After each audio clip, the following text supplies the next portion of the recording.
Captain Marvel, Rey, Galadriel, strong female characters from the recent cinematic history that have been received by audiences poorly, more poorly than any of Charlie Brown's kickoffs. That is to say, they are not received well.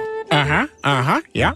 Or how about this? Maybe you jump off this cliff, and I spin around over there and sing Sound of Music. Modern cinema has struggled to produce a good movie with a female lead or main character. Thus, they determine its widespread American sexism, which is to blame for their movie's failure. However, a critical analysis of pre-modern cinema, which features female protagonists, will indicate that female leads are not the antithesis of a superlative movie. The first animated movie of all time, Disney's Snow White in 1937, featured a female lead. Don't get me started. And adjusted for inflation, it is still one of the highest grossing movies of all time. The Sound of Music in 1965 is centered around a female protagonist, Maria, who bravely helps her family escape the Nazis. Literally one of the best movies ever made. And Terminator 2 in 1991 is one of the best sequels ever made. It features Sarah Connor, whose actions aren't always the wisest, but her motivation to protect her son at all costs is demanding of the utmost respect. It would be unfair of me to judge Captain Marvel without having first seen the movie. So for this video, I watched it for the first time and I actually absolutely loved it. Nevertheless, if I had to rank Cheryl compared to other female leads, she would have no outstanding amazing attributes. My problem with Captain Marvel is that her motivation is uncompelling. We learn she had her memory erased, so her motivation is to regain her memory. When she finds them, she seeks revenge, and then the movie concludes with her trying to make amends for her actions that she committed while her memories were erased. Sarah Connor in Terminator 2 is much easier to get behind. She's similarly hardcore like Captain Marvel, but without being totally unlike, her motivation is to protect her son, John Connor, at all costs. Obviously, the stakes are higher because the fate of the world relies on John being alive. But what makes Sarah Connor more compelling is that this hardcore character seems to be one that not even she wants to be. In the first Terminator, we see Sarah Connor as she would like to be, an easygoing single lady living it up in Los Angeles in the 80s. But a massive amount of responsibility was placed on her when she learned her son led the resistance against the mechanical tyranny in the future. So she changed and embraced her new role as a mother, despite the life she preferred to live. Remember how to make fiction interesting. You need to escort the audience from reality to fiction across a bridge of relatability. A mother-son relationship is very relatable because literally everyone has a mother. Thus, Sarah Connor is much more compelling than Captain Marvel. Galadriel! Are you ready for this? Eowyn and Galadriel are both female characters that were warriors in one way or another. At the heart of the discrepancy between these characters' likabilities is that Eowyn was supposed to be a warrior as written by the greatest author of fiction ever to live, while Galadriel was never one for battle at all. I know, I've read the books and the Nerd Bible. Again, we can trace this back to these characters' motivations. Eowyn is incredibly deep and complicated character. She's motivated by tremendous love for her cousin and uncle who were both killed, and for her brother. Furthermore, to her own people of Rohan. We can see her express her love in this scene, where she encourages Merry and uplifts his brave spirit before battle. Well, that's no good. You won't kill many orcs with a blunt blade.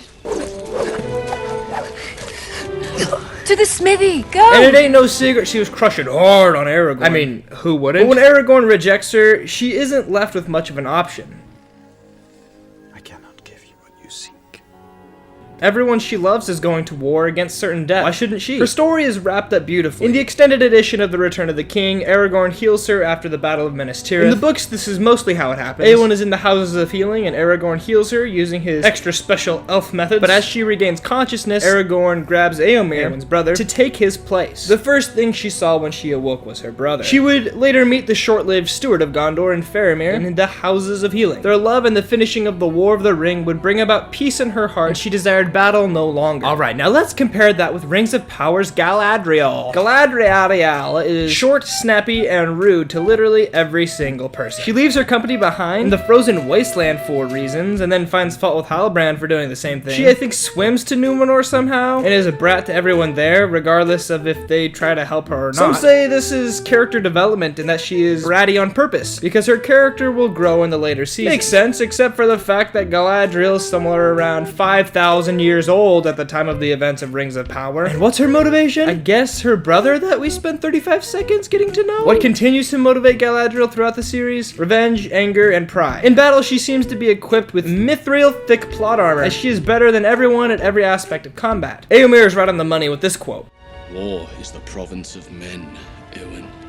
Deep down, everyone knows this. There's a reason we don't have mixed gender competitions in sports. It's unfair. Eowyn gets absolutely decked in battle. She defeated the Witch King of the Nazgul like a boss, but would not have done so without the trick play pulled by Merry. And she very nearly died on the battlefield. Galadriel just doesn't take L's in Rings of Power. I'm sorry, but this is just not realistic. The mightiest of men wouldn't go an entire Rings of Power season without being battered. But Galadriel does so, only obtaining scratches by a means of a literal volcano. It's not the ferocity of the female character audiences don't care for. It's the quality of character. A great Hyaman is motivated by love. She's renowned for her kindness and her generosity. Strength and dignity are her clothing, and she laughs at the time to come. She opens her mouth with wisdom, and the teaching of kindness is on her tongue. All this is to say that Hollywood sucks at strong female leads, which given that they have no idea what a female is, I guess it's more understandable. A woman is strong, wise, and kind in a way that men are incapable of providing. The role of a woman is different from a man, and that's a good thing. When movie producers get their heads back around what the reality of womanhood has meant for all of human history, high-quality female leads will be restored to the cinema. It's mainly the boys that watch these. So the call to action is to stop expecting women to be something that they're not meant to be. Go be a man